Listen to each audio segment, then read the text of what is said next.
সম্মানিত মুসলমান ভাই ও বন্ধুরা, আপনারা যে যেখানে আছেন, আমার এই ছোট্ট ভিডিওটি যদি কেউ আপনারা দেখেন, আমার এই ভিডিওটি কখনো ইউটিউবে অনেকে বিভিন্ন লাভবান হওয়ার জন্য বা অনেক বেশি শেয়ার লাইক দেওয়ার জন্য আমি এইসব কথা বলবো না। তবে হ্যাঁ, আমি এটুকু বলবো, আমার এই কথাটার মধ্যে যদি একটা ভালো কথা থাকে, একটা বিষয় যদি অনুকরণ করার মতো থাকে, এখান থেকে যদি কোনো কিছু রাহাবারি পাওয়া যায়, আপনার আমার কেউ যদি একটু এটা যদি কারো কাছে পৌঁছিয়ে দেন, ওই ভাইটা যদি উপকৃত হয়, সে যদি আমলমুখী হয়, সে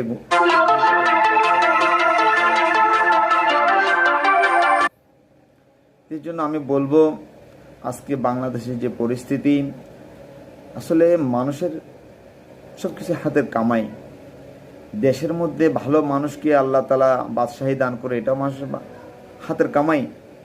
খারাপ মানুষকে আল্লাহ তালা বাদশাহী দেয়, এটাও মানুষের হাতের কামাই। আল্লাহ তালা বলছেন, যখন তোমরা আমার উপরে ইকিন